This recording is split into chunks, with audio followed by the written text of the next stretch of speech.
And we're on. You're listening to the show.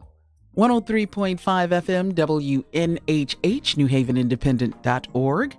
My name is Michelle Turner, and I have the good fortune of being its host. Yes, I say that every time, but it is truly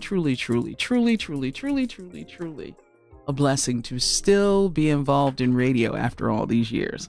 And I'm sparkly today because I need that in my spirit. You know, I'm living up to my Delta name of freestyle, my Delta nickname of freestyle, because I got on black and gold and then red glasses. So I'm really rolling today. But enough about me.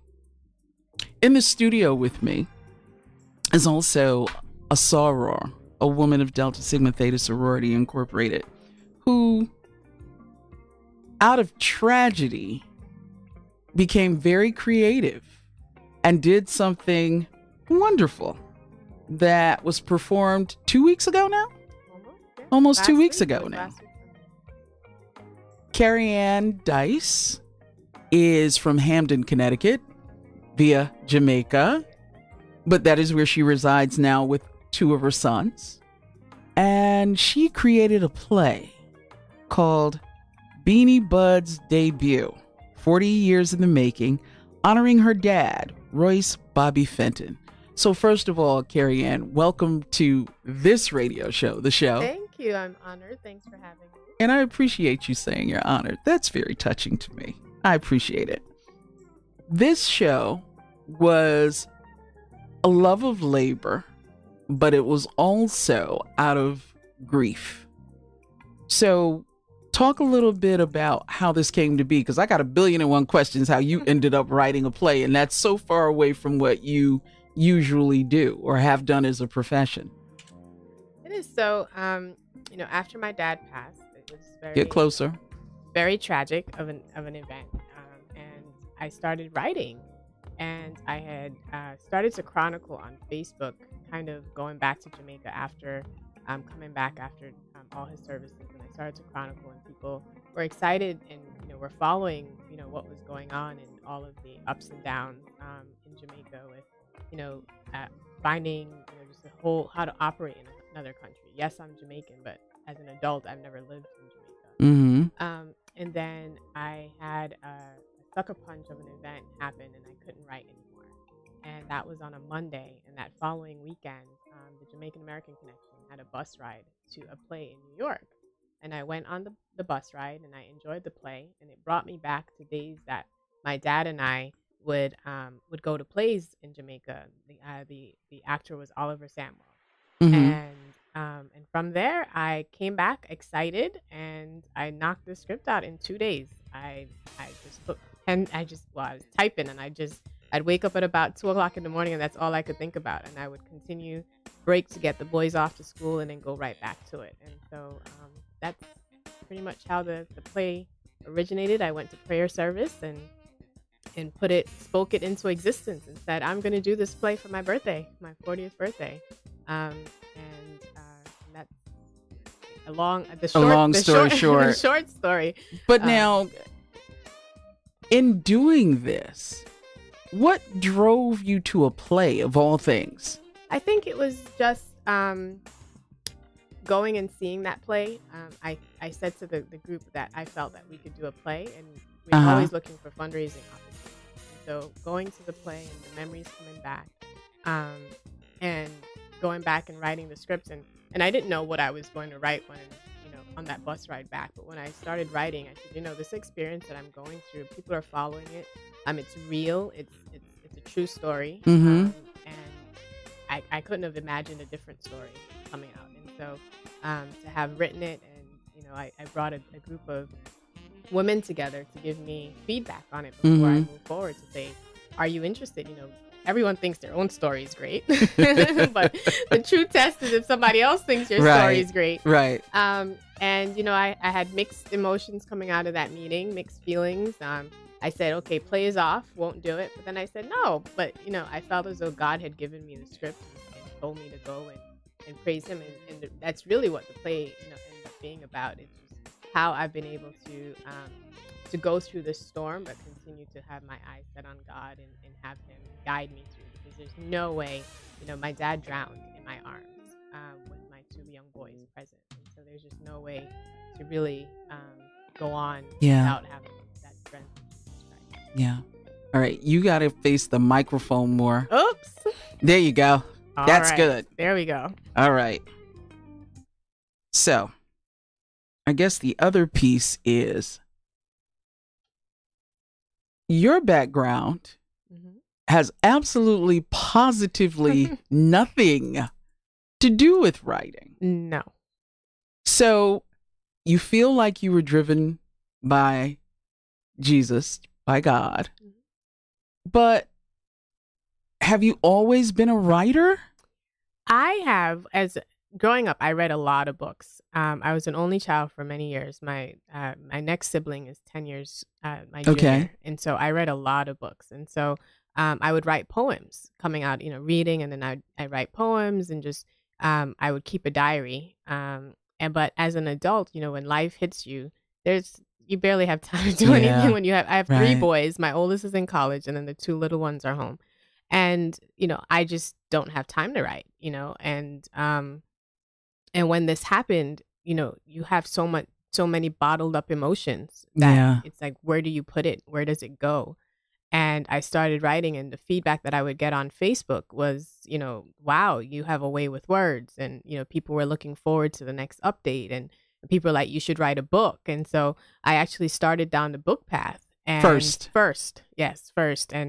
And I wrote a fair amount to start with, and I shared it with a couple people. And then when grief and just loss and everything hit me one day, I just said, I just couldn't go back to writing. I really had a writer's block, and it was just bubbling up. And so when the play came about and I was able to write the script, and I went to prayer service, and I spoke about, what I was going through, and that I was able to write a script, and I feel as though I'm being driven to do it. And in a way, I haven't written much since, but the play and performing in the play, that wasn't part of the deal, but that just took over the first 6 months of how do I get through everything that's before me. And so, no, I mean, in my real world, it's business. I write business cases, and I do PowerPoint presentations to present to executives.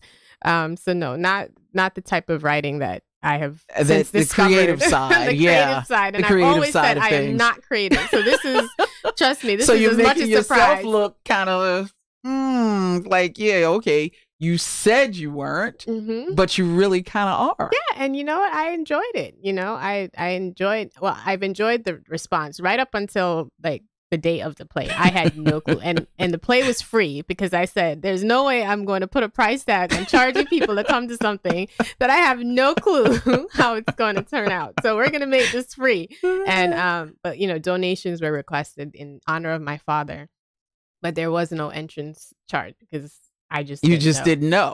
You had no idea. So who's Beanie Bud? So Beanie Bud is me. As a young child, so I grew up on the beach. My dad was a boater, and we were on the beach every week. Every Sunday morning, we weren't in church. we were heading out to Lime Key, which is where Dad ended up drowning. But that's where I grew up, and I was a small little girl. And Lime Key is Jamaica. It's in Jamaica, and right off the coast of Port Royal, which is in Kingston, Jamaica. Okay. And I was very tiny as a little girl, and I don't know who coined it. I think my aunt Giselle is probably the one that eventually coined it. But they called me Beanie Bud, and it was Beanie Bud, come here, Beanie Bud this, Beanie. And so I had not even remembered, or you just don't attune to something until Dad passed. And when my dad's friends came around, they're like, "Is that Beanie Bud?" And I was like, "Oh my gosh, that name!" I so forgot about all that. I forgot about that, and so yes, reinvented Beanie Bud. Here I am, and I said 40 years in the making, because who would have known that I had this side? And so it wasn't my whole life, I guess, has built up to this moment, and so that's how I came up with Beanie Bud's debut, and it's been 40 years in the making.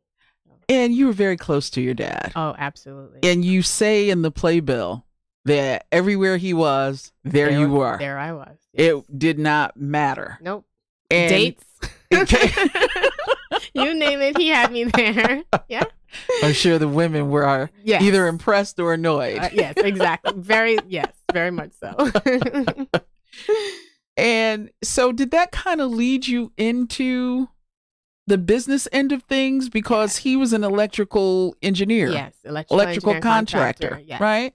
Yes. And, and going with him, I mean, dad was a single dad. My mom came to many, as you'll know the story of many Jamaicans who try to come to the U.S. To make a better living.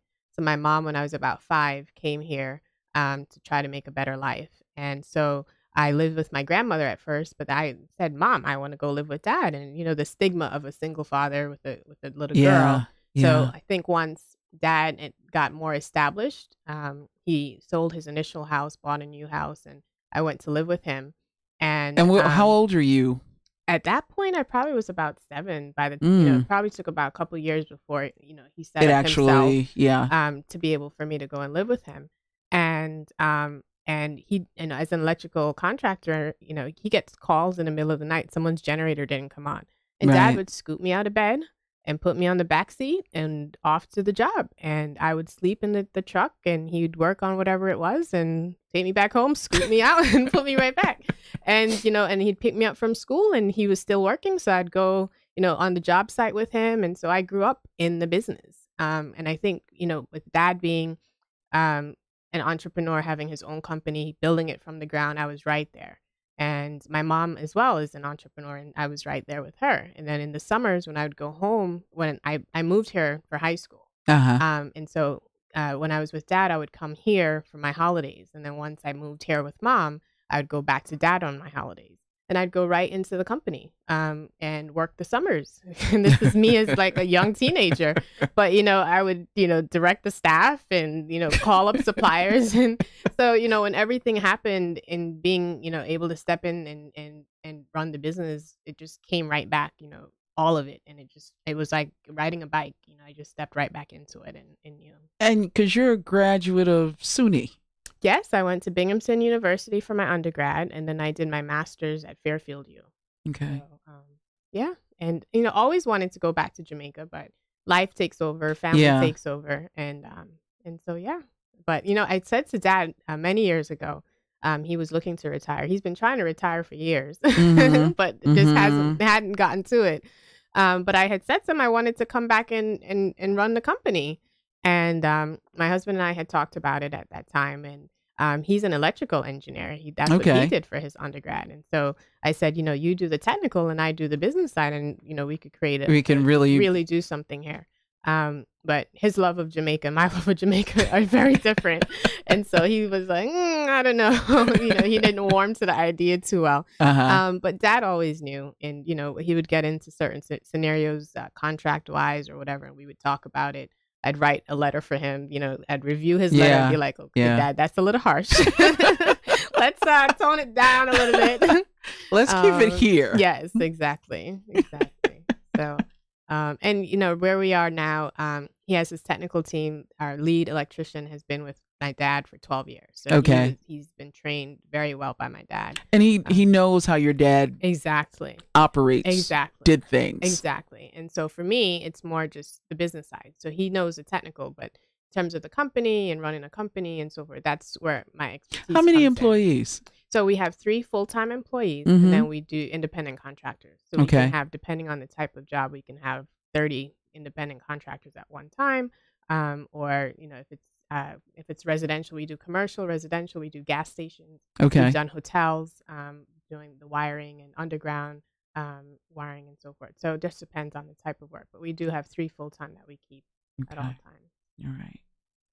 So your father was somebody who was also very active in his community. Absolutely. And because of that, the proceeds, as you said, go to various donations. Yes, absolutely.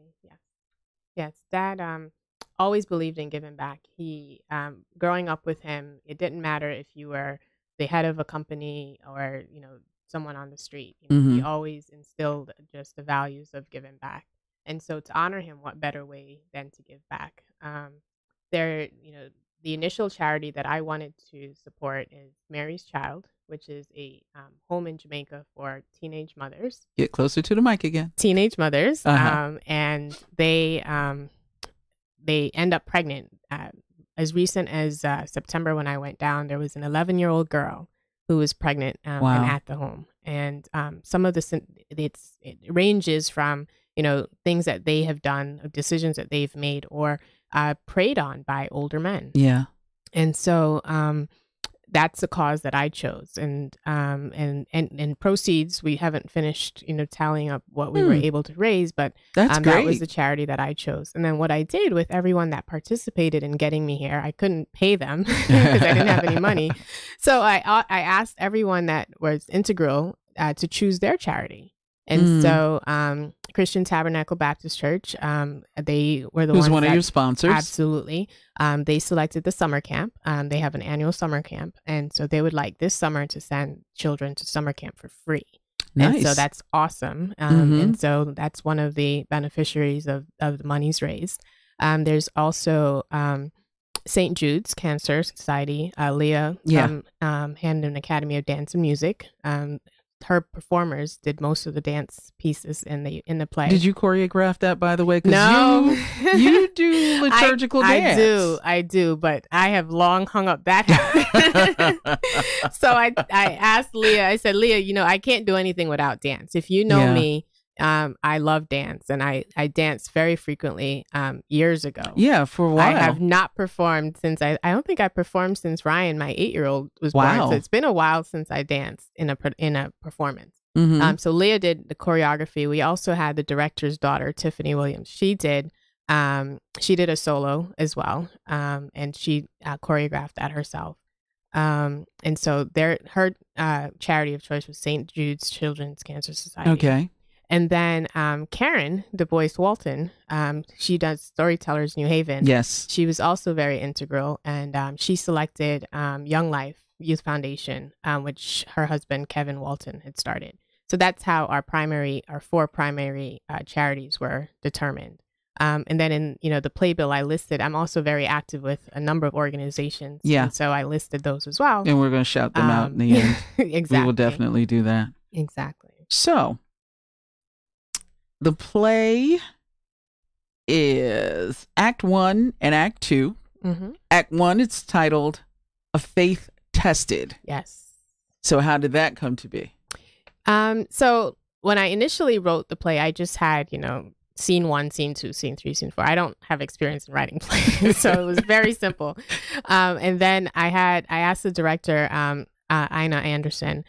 She's awesome, just awesome. And this is what she does. She runs EV Productions. And I asked her, for the playbill, what do I put for the scenes? And she said, come up with something, whatever you want. So when I thought about it, the way I had separated the play was, the fun, of going to Jamaica for a month and to plan my dad's 70th birthday. And then who would have known that, we got there on Sunday and on Friday my dad passed.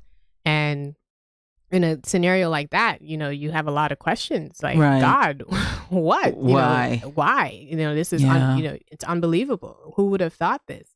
And so your faith does get tested in those scenarios. And so the first half was a faith tested for Act 1, and then Act 2, is but yet unchanged. But yet unchanged, because I hold strong to God, and God knows He is everything. And so in this season, in this valley, which I smile and I'm cheerful and I'm up there dancing and doing plays, but I am grieving, and but I still hold strong to my faith.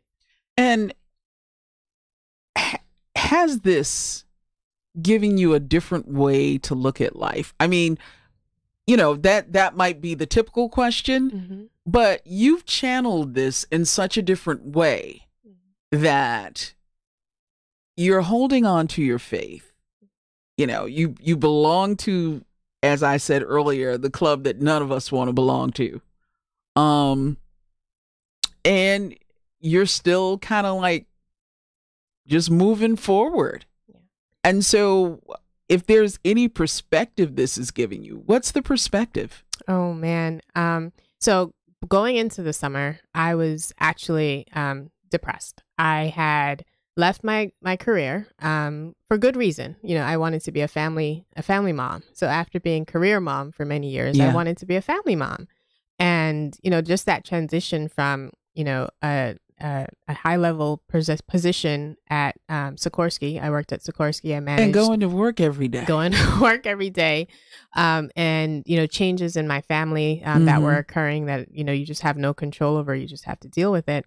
And I weighed 115 pounds. I was tiny. And, you know, going to Jamaica for a month, I was looking forward to the food. Somebody else feeding me for a month.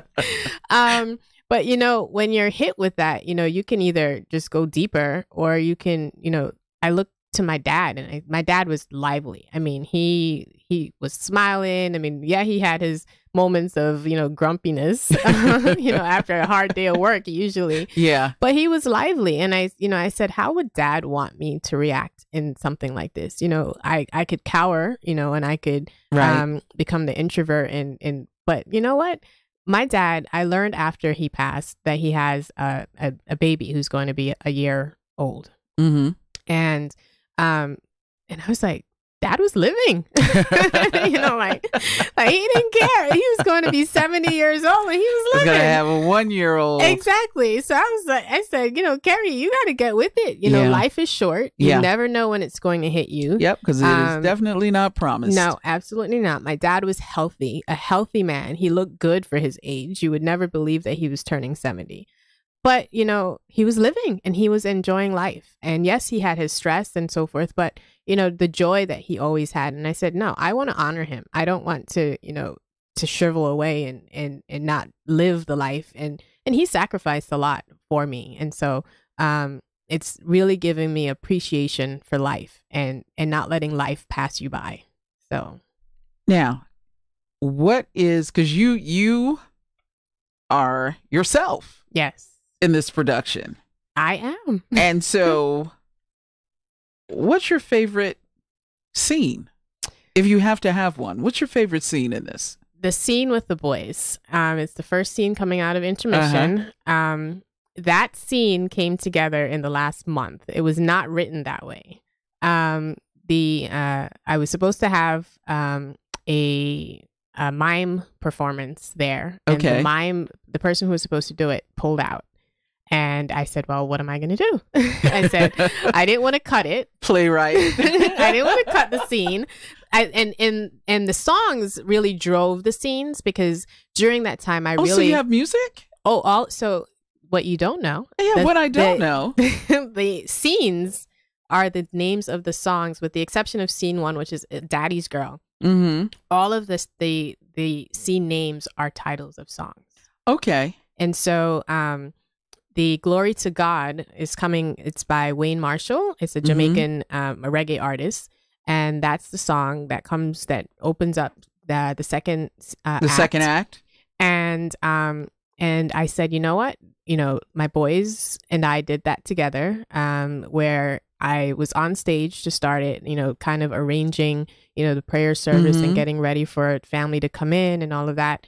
And I just got emotional with all of Dad's belongings. And I, you know, sat down to pray. And then the boys came out and they lifted me up and we danced together. And that was really how it was. It was like, you know, when you're there and you're going through it, right, you also have children and they're there. And so I can't be down and sad for them because then they're going to feed off of my energy. Right, right. So I really had to cry at nights when they were sleeping. And in the daytime, you know, try to be as, you know, functional and as mom as I could be. Yeah. You know, my 10-year-old Richard, he had a hard time initially because he jumped into the water to save my dad first. Oh, wow. And then I jumped in and sent him back to the boat. And, you know, even in that moment, still not realizing how grave the situation was.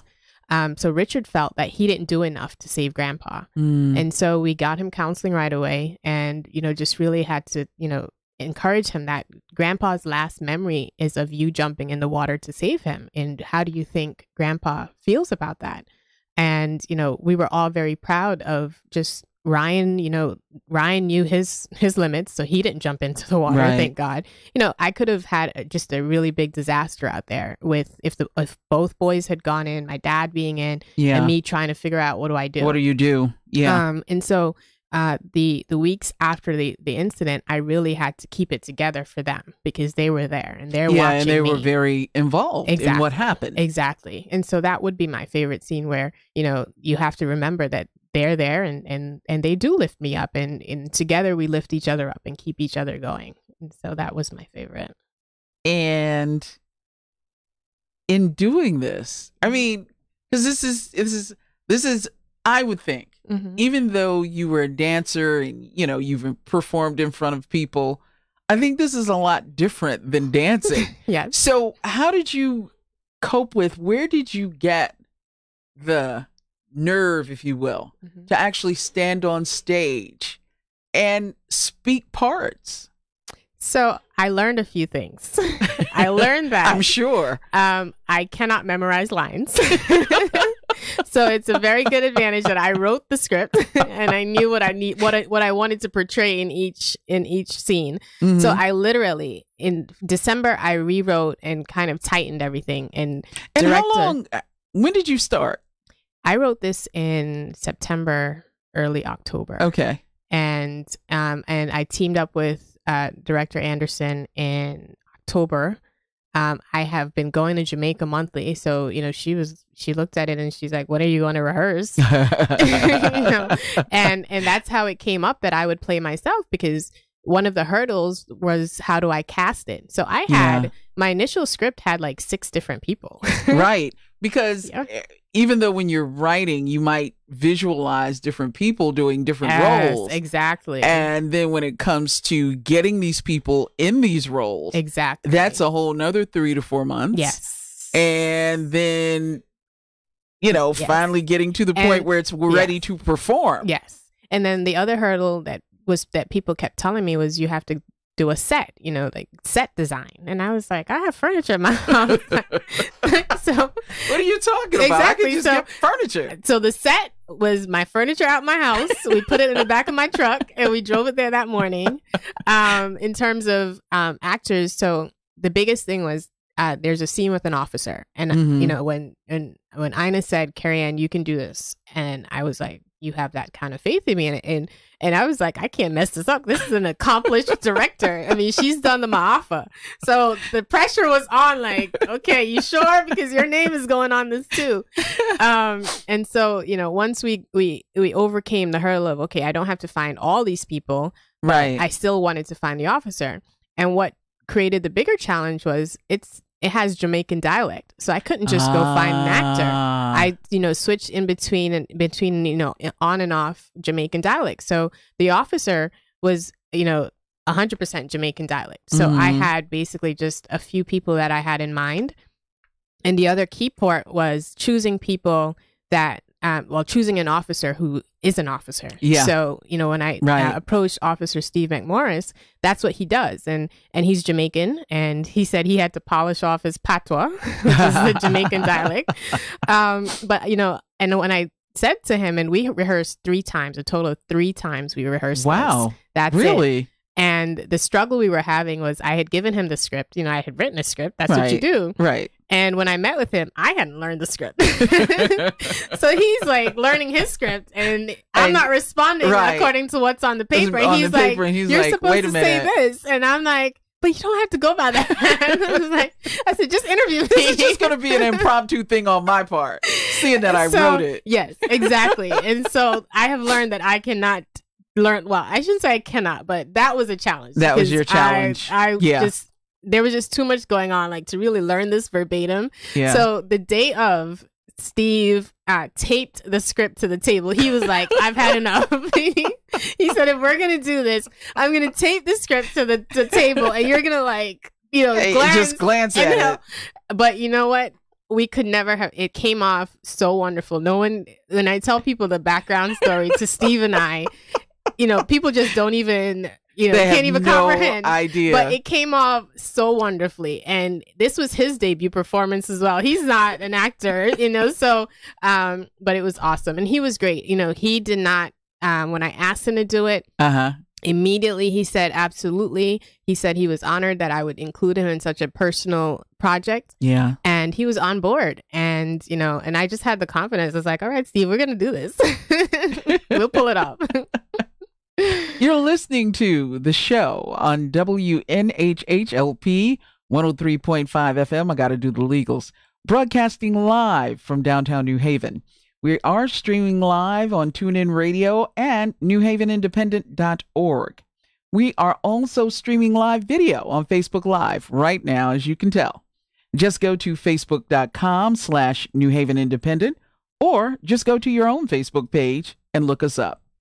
In the studio with me is playwright and producer and actor Carrie Ann Fenton.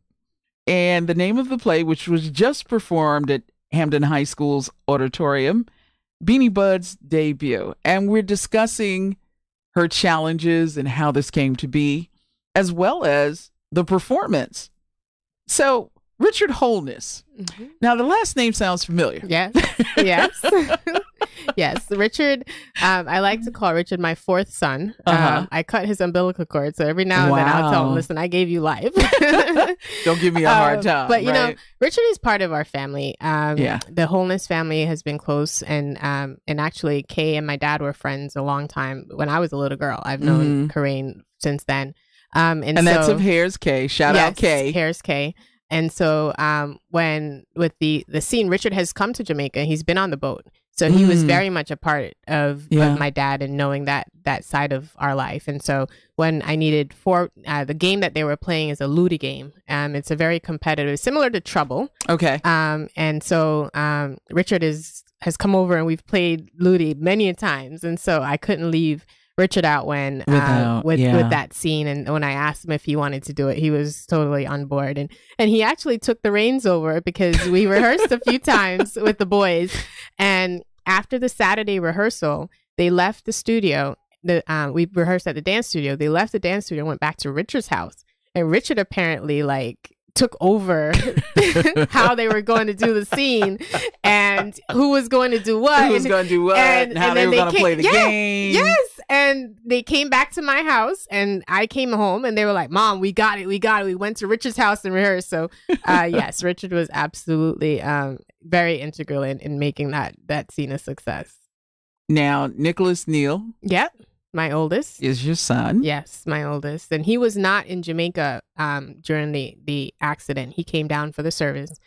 He was taking a class at Gateway because he's a sophomore at UConn. Okay. And so he was working for the summer and taking a class. So it was just me and the little two that went down for a month vacation in Jamaica. So, but yes, Nicholas was in the scene. Yes. So you did have a few dancers. Yes. And again, we thank Leah. Yes, the Hampden Academy of Dance and Music. Absolutely. But how did you get in touch with Ina Anderson? How did that come about? So my initial advisors, I call them, Odell Asoror was one of them. Odell Cooper. And hey, Coop. She said, "You absolutely." So she did not think I should do this. She said it was too soon. She said I needed to grieve, and she's a minister, so you have to take. And when she's commanding, she's commanding. Yes, she is. And she said, "I don't think you should do this, but if you're going to do it, you have to meet Reverend Anderson." And she said she, directed the Ma'afa. This is what she does. She can tell you what your obstacles are and so forth. And she called me like, "I'm scheduling the appointment. When you schedule it?" And so I said, "Okay, I'll meet her." Sounds like Coop. Yeah. I said, "I will meet her." And she said, "Pick me up." And we met and we drove to Bridgeport that day. And I would never have imagined it. I mean, to be honest, when she said I had to meet her, I said, "Okay, Odell, right. I will go and meet her." But when I met her in that initial meeting, I think we just clicked right away. And her confidence in, I don't even know if she had read the script. I think I may have sent it to her. I don't even know. But in that moment of meeting her and her, coming and just in that initial meeting saying, "Do this as a one-woman play." And, How'd you feel about that? When she said do it nervous. as a one woman, you're like, Yeah, I probably, looked at her whoa. like, what you talking about? You know, what you talking about was? Yes, initially, and I said, no, I can't. I said, Yeah. you know, and actually, the part that in the original script, I talk about Raquel, who's Cynthia in the play, who's my dad's girlfriend, and I wanted to play her because she, you know, really broken English. She really has like a strong, deep patois, and you know, she's unless you meet her. You just don't get a full appreciation for her.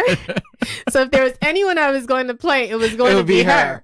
And so when she said, you know, do it as a one-woman play, and I was like, I don't know. I said, but there are certain parts that I don't think I could pull off as a one-woman play. Yeah. I said, you know, Yeah. especially the scene with the officer and then that scene. So I narrowed it down to 2 scenes where I needed to have someone to play her if I was going to play me, and then someone to play the officer. And then as it just went on, you know, when you have that ideal person in your Right. mind, Right. you're not going to find that ideal person. And so eventually Was it that just came hard down. for you? Because again, you know, going back a couple of paragraphs ago, Mm-hmm. you're writing this and you have people in your mind. Yes. And so when people are coming in and, you know, so-called auditioning, you're like, it's not quite what I had in mind. So was it a challenge because you had to let go of those ideas? Well, Or was it like, okay, I can see where having another person in this role really Mhm. kind of makes it work?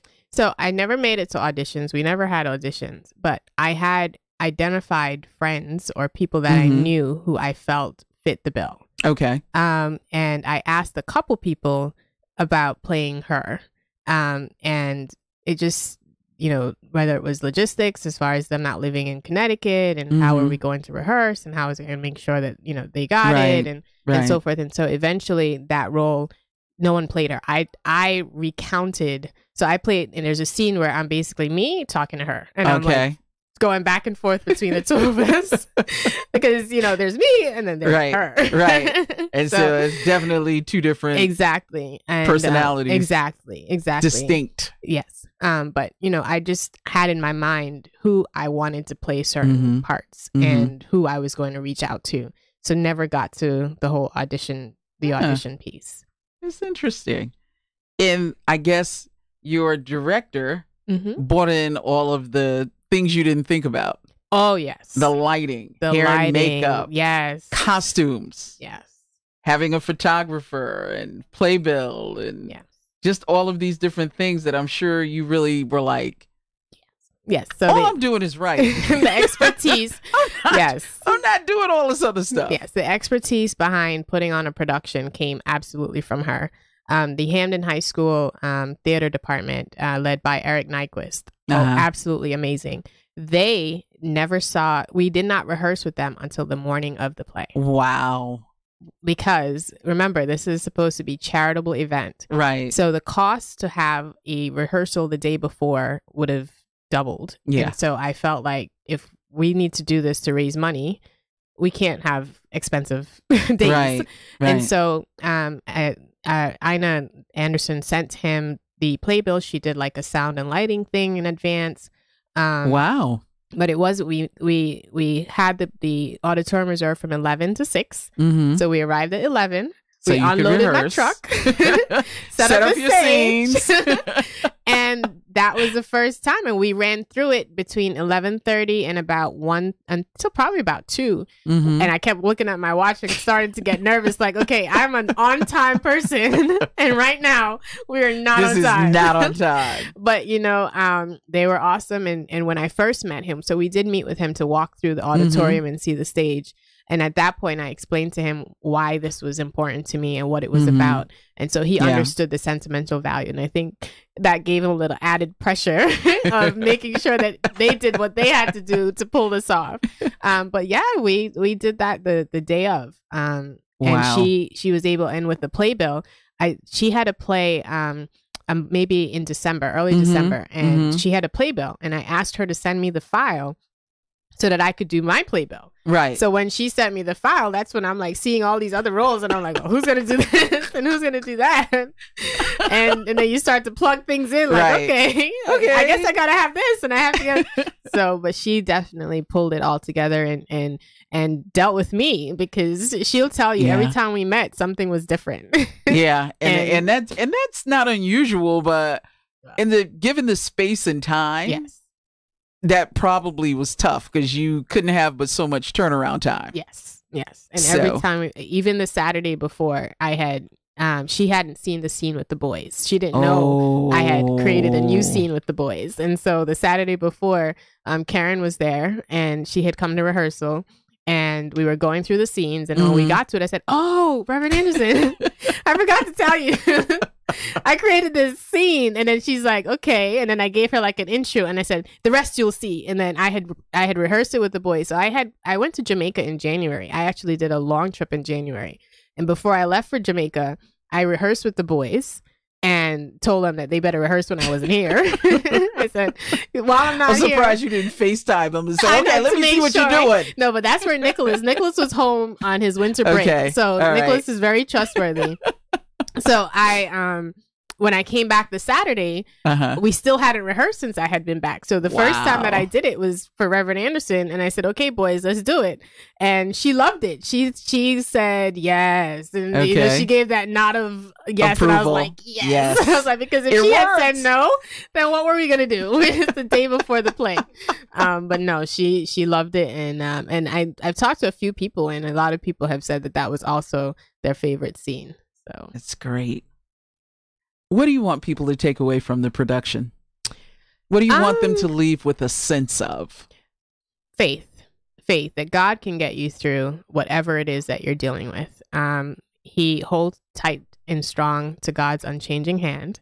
That's of utmost. And then grief doesn't have to look like what you think grief should look like. You know, you can grieve and still have a smile on your face. And everybody grieves in different ways. Everyone grieves in different ways. Absolutely. And, but for me, you know, I've just resolved myself to say that I don't want to look like my circumstances. Right. And that's how I've decided that I want to go forward.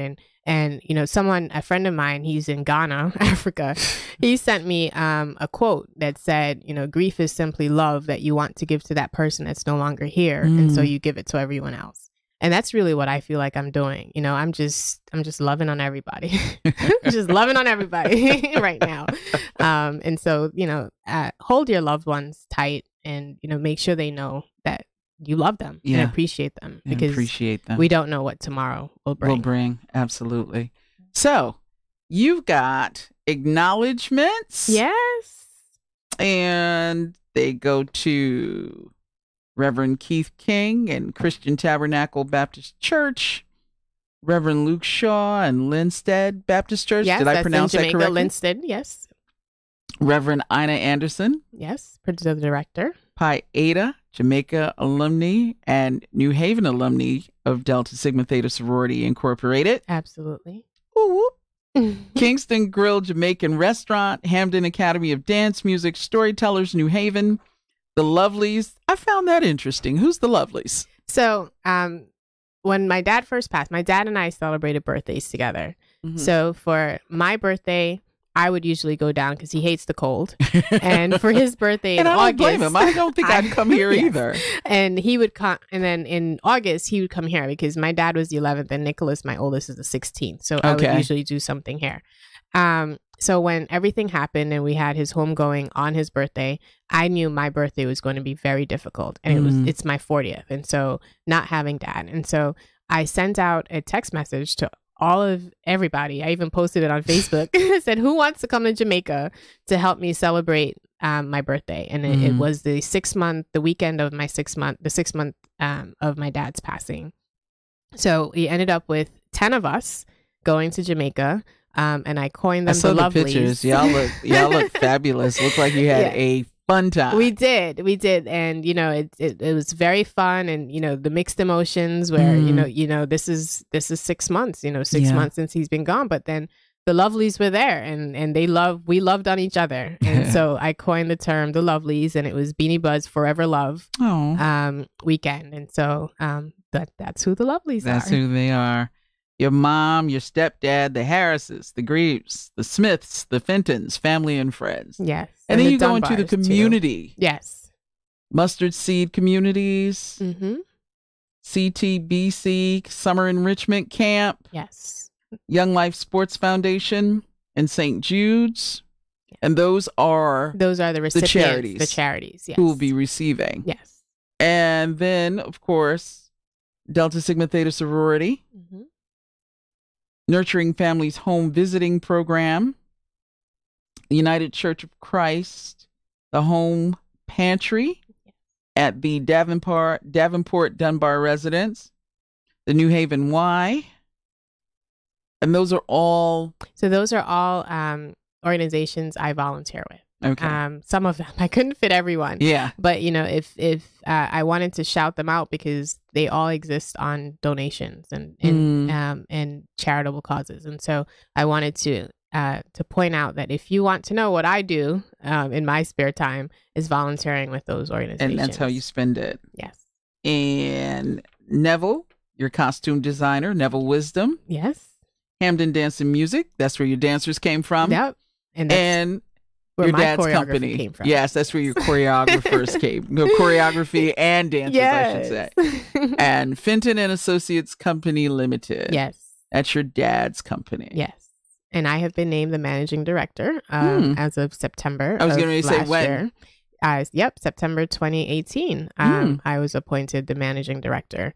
And what I say is I'll keep it going for as long as people want to work there. Yeah.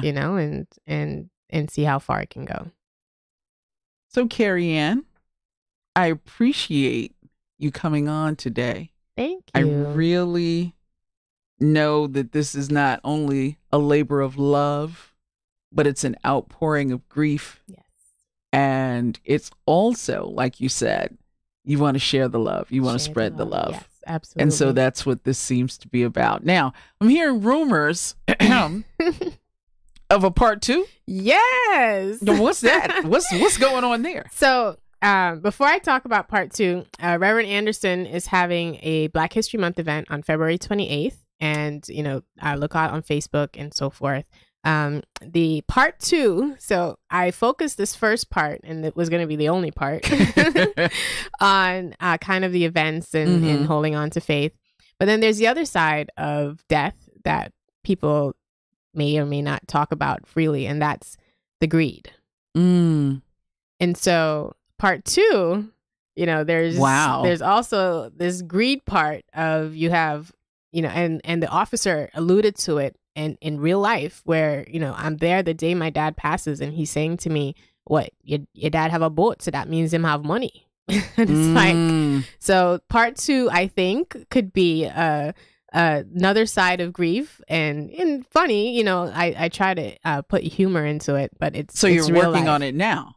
So I have conceptualized. Okay. the writer is listen to it talking about like a director now. I've conceptualized. Yes, it's been conceptualized, and people have said that I should do this play over. People have said that they enjoyed it, and so instead of doing this one over, because this one is really it was really emotional. I recount the events, and so I don't know that I necessarily want to do this particular one over. But I think the other side of grief that, people come out of the woodworks and everybody has their palms out and looking to see what they can get. For the love of money instead of the love of man or woman. And so I think part 2 just might have a little something in the works. A little bit different. Yeah. Same characters, more characters, change of characters. Well, I think the way we did it worked. So we may change 1 or 2, but I think for the most part it will be the same cast, and interjecting music and dance is what I know best, and so don't ask me when. Yeah, because that was my next question. When do you think it'll be ready? I don't know. I don't know. But I'm ready. Like you're ready, but you don't know when it's gonna be ready. I'm living it right now, so I just need to write it and pull it all together. But conceptually, I think I know where I'm going with it. Okay, all right.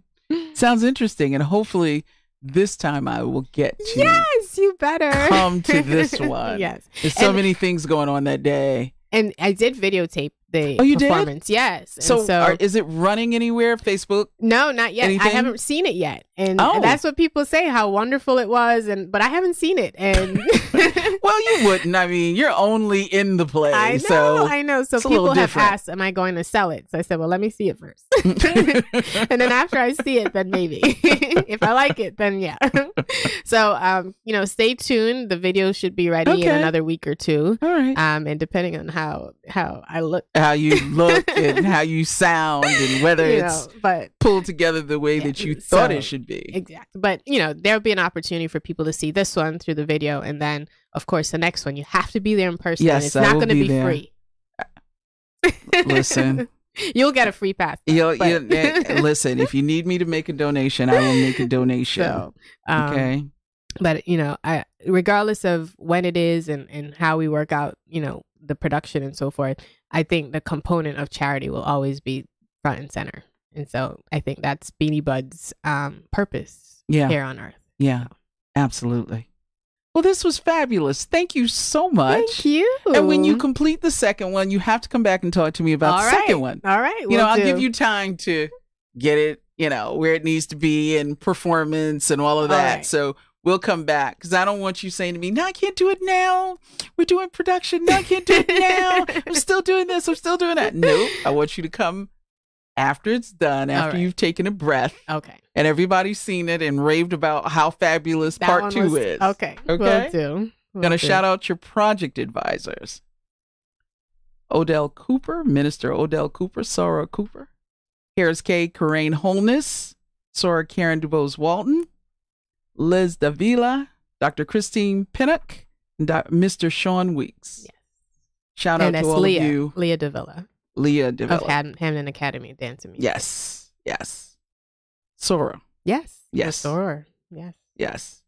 So, of course, we all know the Deltas just do fabulous things. We do. So, yeah. No knock on other Divine Nine. Got to give ourselves a little bit of light. You're listening to the show on WNHHLP 103.5 FM, broadcasting live from downtown New Haven. We are streaming live on TuneIn Radio and newhavenindependent.org. We're also streaming live video on Facebook Live. Just go to facebook.com/newhavenindependent or just go to your Facebook page and look us up. And Teresa Woods Brooks is saying hello. Hi. She's giving you lots of compliments here. And hey to Ife Michelle Gardine as well. Hi. Thank you all for listening. Thank you to my fam out in the Midwest and the West who listen every week. My folks down in DC, all my Aggies, thank you so much for supporting the show. Carrie Ann Fenton is the writer, producer, director, and actor in Beanie Bud's debut, which was performed what date? January 27th. January 27th at the Hamden High School Auditorium in Hamden, Connecticut. Shout out to Carrie Ann and her wonderful, loving, full of life production. That is what I've heard about it. So thank you for being here, Sora. Thank you. Appreciate Thanks for having me. And this has been the show on 103.5 FM, WNHH, newhavenindependent.org. See you next week. Yay! Yay! Oh, that was fun. Good. I'm glad. That means you'll come back. Yeah. Well, yeah. Oh, of course. Absolutely. This is the fun part. This is do all that other stuff. And you know what? And you have to have that fun part. Yeah. I mean, people always say, you do this, you do that. You're having so much fun. It's like, you don't know what the other parts of my life is like. It's like, I have to have a release. And part of it for me is that, even though my daughter is going through her tumultuous years, my baby, the last year of school, and she decided she didn't want to go back.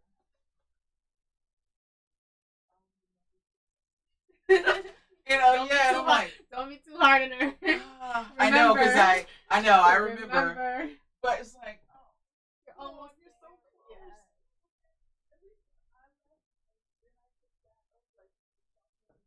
Uh-huh. So it's a little bit different. If you could just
Yes. All right, listen. All right, come on. You got to take it off. Yeah. You need to take it off. Take it off.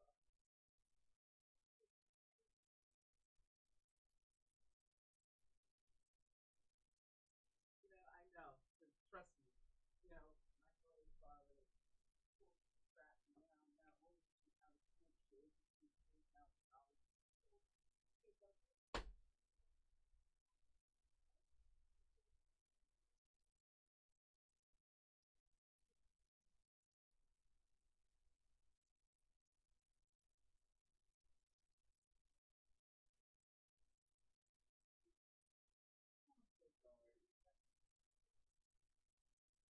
Yeah. Yeah.